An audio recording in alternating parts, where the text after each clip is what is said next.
हमारा आज का टॉपिक है applicability of provisions of Indian partnership act 1932 in the absence of partnership deed. Partnership deed क्या होता है? Written agreement. देखो, पहले हम इस टॉपिक का मीनिंग समझते हैं। हमारे इंडियन पार्टनरशिप एक्ट में सर्टेन मैटर्स को लेकर कुछ प्री डिफाइंड रूल्स दिए गए हैं। ये सर्टेन मैटर्स कौन से हैं? Interest on loan by partner, sharing profits losses, interest on capital, interest on drawings, remuneration to partners and admission of partners। अब ये जो इन मैटर्स के कंसर्न में प्री डिफाइंड रूल्स दिए गए हैं, ये एप्लीकेबल कब होते हैं? जब पार्टनरशिप डीड जो है ये एब्सेंट है, मतलब पार्टनरशिप डीड मिसिंग है।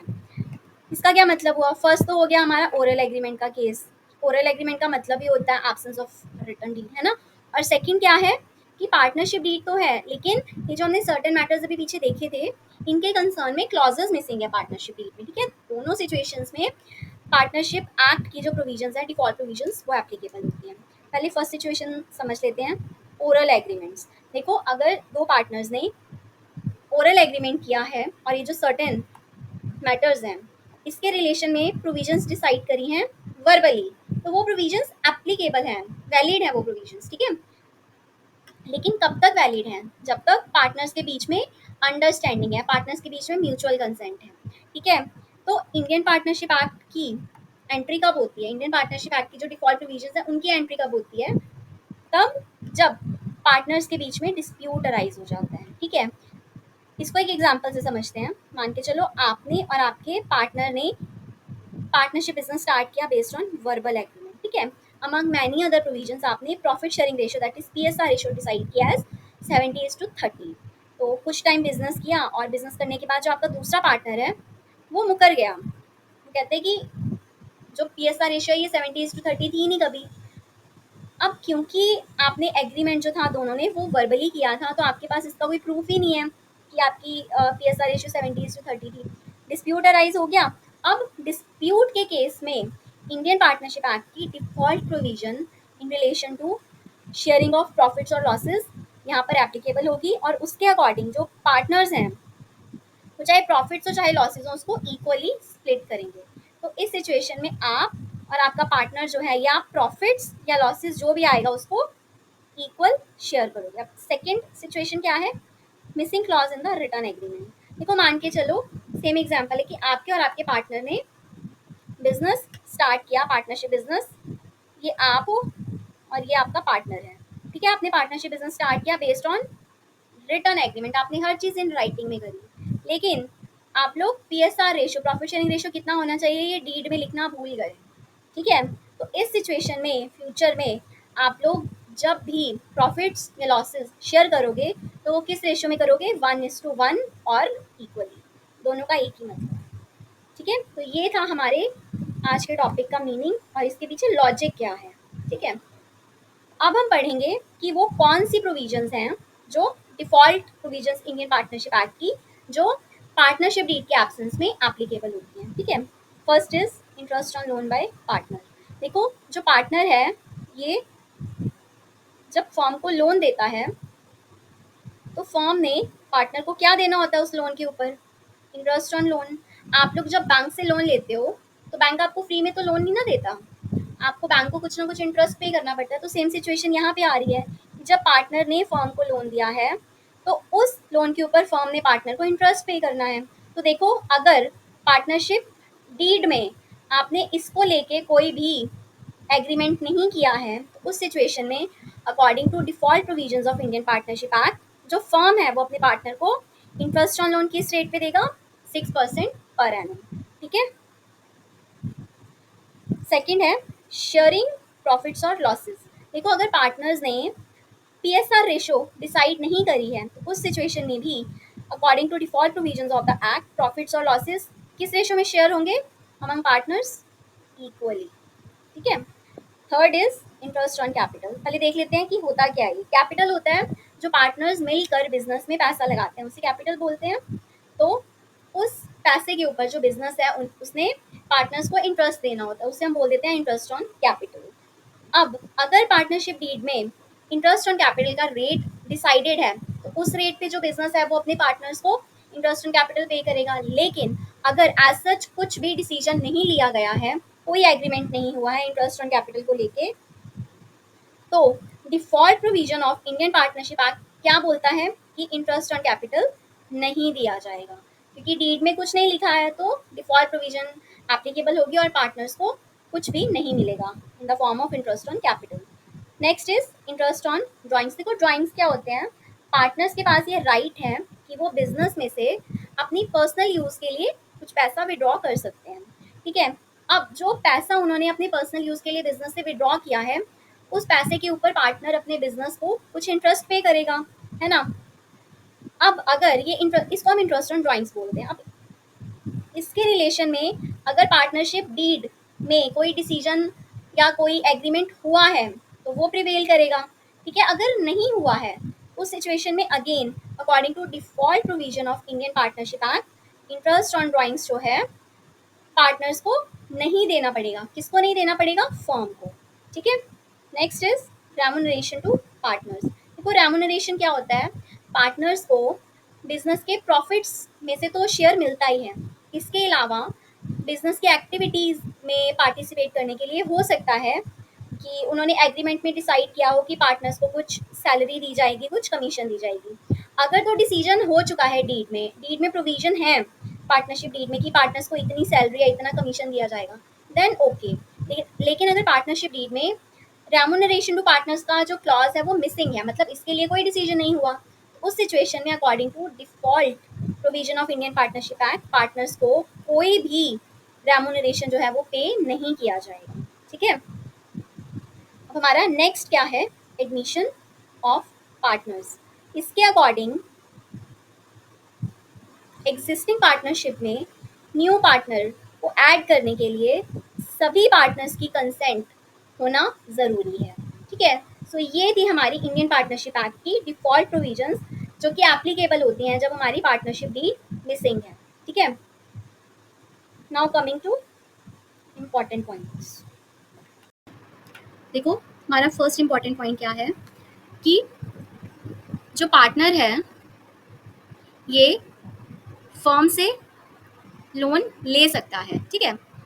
पार्टनर ने जो फर्म से लोन लिया है इसके ऊपर पार्टनर को कुछ ना कुछ IOL पे करना चाहिए फर्म को, ठीक है। तो इसका जो रेट होगा ये कहाँ डिसाइड होगा? पार्टनरशिप डीड में। अगर पार्टनरशिप डीड में इसके बारे में कोई भी प्रोविजन नहीं है, कोई क्लॉज नहीं है, तो उस सिचुएशन में पार्टनर को फर्म को IOL या इंटरेस्ट ऑन लोन नहीं देना पड़ेगा। इसका रीजन है कि इसके रिलेशन में पार्टनरशिप एक्ट में कोई प्रोविजन ही नहीं है, ठीक है। और हमारा सेकंड इंपॉर्टेंट पॉइंट है कि partners with mutual consent of all the other partners partnership deed की प्रोविजंस को चेंज भी कर सकते हैं और कोई नई प्रोविजन जो है उसको इंक्लूड भी कर सकते हैं, ठीक है। यहाँ पे एक आपको क्लैरिफिकेशन देना चाहूंगी कि जो इंपॉर्टेंट पॉइंट है ना, this is in relation to loan taken by partner from firm, मतलब पार्टनर ने फर्म से लोन लिया है। और जो डिफॉल्ट प्रोविजन है पार्टनरशिप एक्ट की, ये है जहाँ पे पार्टनर ने फर्म को लोन दिया है, ठीक है। पार्टनर ने जब फर्म को लोन दिया है तो इंडियन पार्टनरशिप एक्ट की डिफॉल्ट प्रोविजन एप्लीकेबल होगी। लेकिन जहाँ पर पार्टनर ने फर्म से लोन लिया है इस रिलेशन में पार्टनरशिप एक्ट में कोई डिफॉल्ट प्रोविजन नहीं है, तो डीड में जो क्लॉज दिया है वो एप्लीकेबल होगा। अगर डीड में कोई क्लॉज नहीं है, कोई रेट डिसाइडेड नहीं है, तो पार्टनर को फर्म को कोई भी इंटरेस्ट ऑन जो लोन है वो नहीं देना पड़ेगा, क्योंकि डीड में कुछ डिसाइडेड ही नहीं था इसके बारे में और एक्ट में भी इसके बारे में कुछ नहीं लिखा है, ठीक है। आई होप आपको ये इंपॉर्टेंट पॉइंट्स जो ये समझ आ गए होंगे। अब हम पढ़ेंगे important provisions of Indian partnership act. देखो अगर सभी पार्टनर्स अग्री करते हैं तो एक माइनर को पार्टनरशिप बिजनेस में एज अ पार्टनर इंक्लूड किया जा सकता है, but for the benefits only. इसका मतलब है एक माइनर पार्टनर जो है वो प्रॉफिट्स में तो हिस्सेदार होगा बट वो लॉसेस शेयर नहीं करेगा, ये लॉ की रिक्वायरमेंट है। नेक्स्ट इज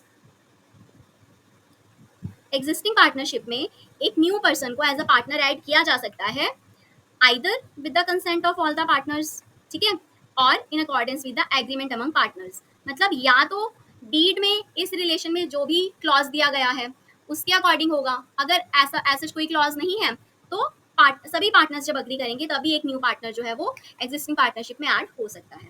नेक्स्ट इज एक पार्टनर जो है वो या तो सभी पार्टनर्स की कंसेंट से रिटायर कर सकता है। रिटायर होने का मतलब होता है पार्टनरशिप बिजनेस से रिटायर हो जाना, जैसे हम एक अपनी जॉब से रिटायर होते हैं ना, रिटायर हो जाना और अपनी जितनी भी इन्वेस्टमेंट्स थी उसको सेटलमेंट के थ्रू वो वापस ले लेना, ठीक है। Next is the registration of the firm under partnership act 1932 is optional and not compulsory. मतलब अगर आपने पार्टनरशिप बिजनेस खोला है तो आपको पार्टनरशिप एक्ट 1932 के अंदर उसे रजिस्टर करवाना ऑप्शनल है, कंपल्सरी नहीं है, ठीक है। Next is unless otherwise agreed by the partners in the partnership deed a firm is dissolved on the death of a partner। इसका क्या मतलब है, अगर ये चार पार्टनर्स हैं ABCD, इसमें से मान के चलो B जो है वो इसकी डेथ हो गई, तो अगर पार्टनरशिप डीड में इस सिचुएशन को टैकल करने के लिए क्लॉज दिया गया है कि अगर डेथ हो गई पार्टनर की किसी की तो उसके बाद ये चीजें फॉलो होंगी, तो उस हिसाब से चीजें चलेंगी। लेकिन एज सच अगर कोई क्लॉज नहीं है तो क्या होगा, पार्टनरशिप जो है वो डिसॉल्व हो जाएगी। So these were the important provisions of Indian Partnership Act 1932. So आज के सेशन में हमने अब तक जो भी पढ़ा है वो प्रैक्टिकल क्वेश्चंस के पॉइंट ऑफ व्यू से और MCQs के पॉइंट ऑफ व्यू से बहुत इंपॉर्टेंट है, राइट। अगर आपको कोई भी डाउट है आप तो आप वीडियो को दोबारा देखो, क्योंकि अब हम जो भी हमने अब तक पढ़ा है अपनी नॉलेज को टेस्ट करने वाले हैं थ्रू टू प्रॉब्लम्स। ये दोनों प्रॉब्लम्स ये हैं, first problem is Amrish, Lalit and Charu's and second one is of Harry and Gary's। देखो इन दोनों प्रॉब्लम्स में हम क्या समझेंगे कि इंडियन पार्टनरशिप एक्ट की जो डिफॉल्ट प्रोविजंस हैं वो पार्टनरशिप डीड के एब्सेंस में किस तरह से एप्लीकेबल होती हैं, ठीक है। तो पहले हम प्रॉब्लम 2 से स्टार्ट करते हैं। देखो there are two partners Harry and Gary, ठीक है। They have not entered into partnership deed, मतलब क्लियर है कि उन्होंने रिटर्न डीड नहीं करी, उन्होंने वर्बल एग्रीमेंट करा है, but had agreed on following. अब यहाँ पर जो ये प्रोविजंस दी गई हैं ये वर्बल एग्रीमेंट की प्रोविजंस हैं, ठीक है। और याद रखना वर्बल एग्रीमेंट की प्रोविजंस जो हैं they are equally valid as written agreements provisions, ठीक है। सो देखो फर्स्ट प्रोविजन क्या है कि हैरी को सैलरी मिलेगी at the rate of 7,10,000 per month, Gary को कमीशन मिलेगी at the rate 10% of net profit, interest on capital दिया जाएगा पार्टनर्स को at the rate 10% per annum, interest on drawings charge किया जाएगा पार्टनर से at the rate 10% per annum, और इनके पार्टनरशिप में हैरी और गैरी दोनों की म्यूचुअल कंसेंट के बिना कोई भी नया पार्टनर जो है वो एडमिट नहीं किया जा सकता, ठीक है। तो ये हो गई provisions of their verbal agreement. देखो इनके डिस्प्यूट्स क्या हैं। Gary demands to be paid a salary as Harry is being paid because his commission is lower। अब यहाँ पे गैरी क्या बोल रहा है कि उसे हैरी की तरह ही सैलरी पे की जाए क्योंकि उसे जो कमीशन मिल रही है वो काफ़ी कम अमाउंट की है, ठीक है। सेकंड डिस्प्यूट क्या है, जो अदर पार्टनर है हैरी जिसको एक्चुअली सैलरी मिल रही है वो बोल रहा है कि मेरे बेटे शैरी को भी बिजनेस में पार्टनर बनाया जाए और वो अपने बेटे को अपने शेयर में से 25% का हिस्सेदार बना देगा। लेकिन हैरी की इस डिमांड के लिए जो है वो गैरी राजी नहीं है, अग्री नहीं है। तो अब देखो इन दोनों डिस्प्यूट्स का सॉल्यूशन क्या होगा। देखो सबसे पहले एक चीज़ याद रखना कि इंडियन पार्टनरशिप एक्ट के अकॉर्डिंग ओरल एग्रीमेंट्स जो है ना वो क्या होते हैं, वैलिड होते हैं। तो यहाँ पर ये जितनी भी प्रोविजंस दी हुई हैं, ठीक है, ये सारी provisions in the eyes of Indian partnership act valid हैं, ठीक है। अब क्योंकि ये ओरल एग्रीमेंट की प्रोविजंस हैं तो इनमें से वही प्रोविजंस वैलिड हैं जिन प्रोविजंस के लिए हैरी और गैरी दोनों अग्री करते हैं, ठीक है। सो इनमें से जो भी प्रोविजंस के लिए हैरी और गैरी के बीच में डिस्प्यूट आ जाता है उन प्रोविजंस की जगह इंडियन पार्टनरशिप एक्ट की डिफॉल्ट प्रोविजंस जो हैं वो एप्लीकेबल हो जाएंगी, ठीक है। फर्स्ट डिस्प्यूट में अब गैरी क्या बोल रहा है, मुझे सैलरी पे करो, ठीक है। अब यहाँ पर ओरल एग्रीमेंट में भी कोई प्रोविजन नहीं है सैलरी का, ठीक है।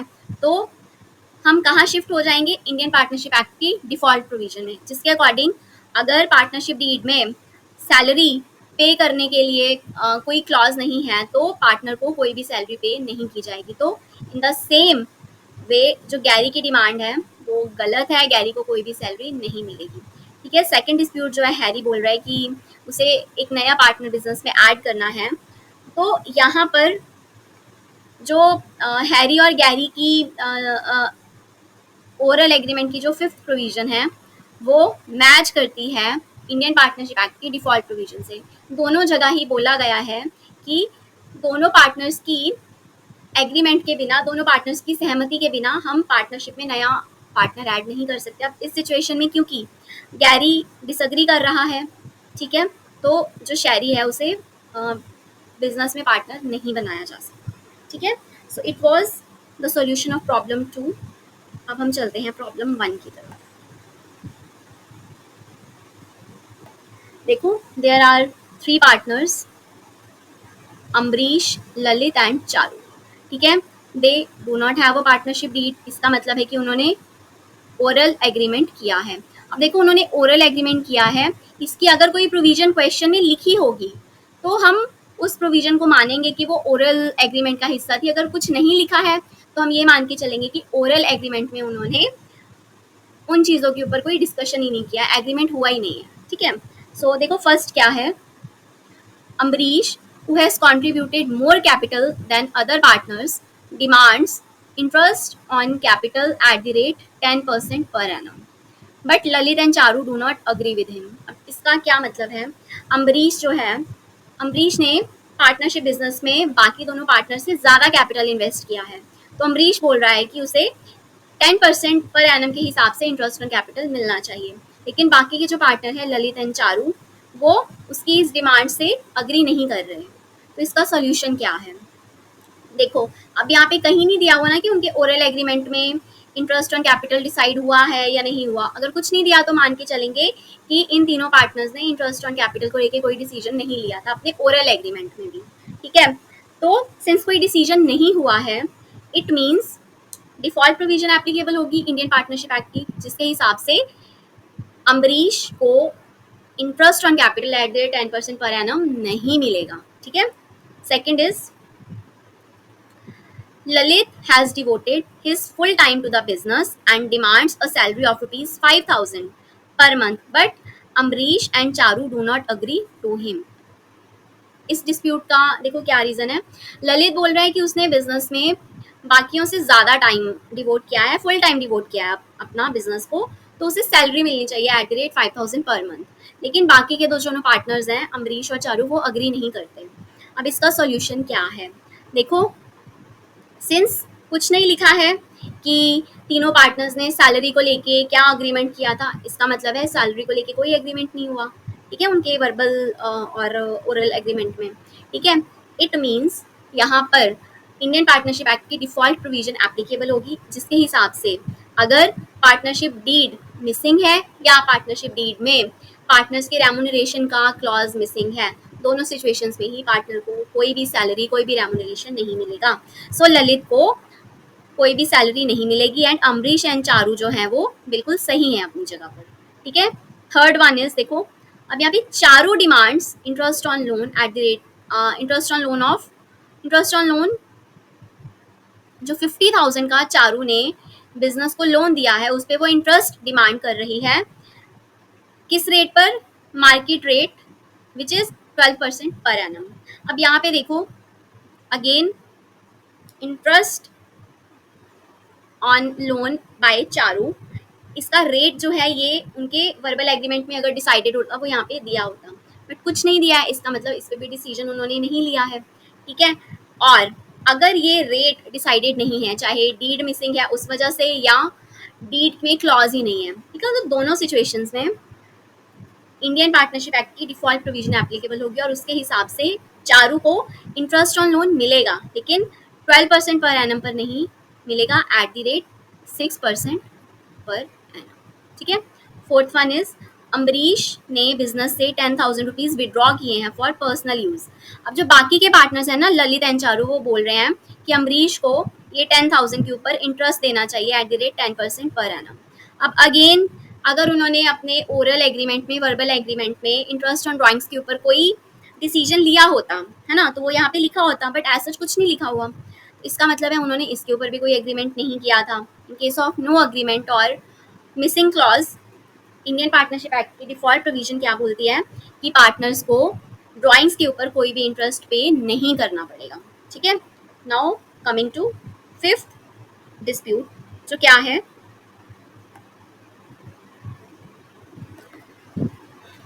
Profit before taking into account any of the above claims amounted to rupees 50,000 at the end of the first year of the business. अब अमरीश क्या बोल रहा है? अमरीश बोल रहा है कि उसका शेयर ऑफ प्रॉफिट जो है वो उसे कैपिटल रेशियो के हिसाब से दिया जाए.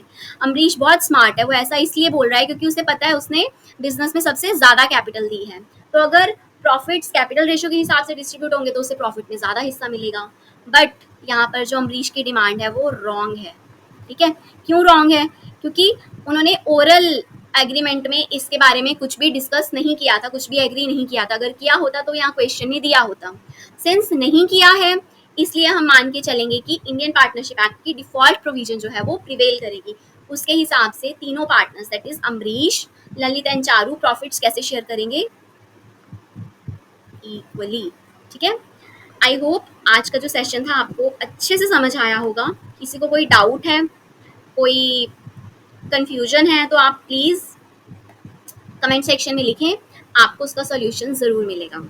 सो till then thank you, take care, bye bye.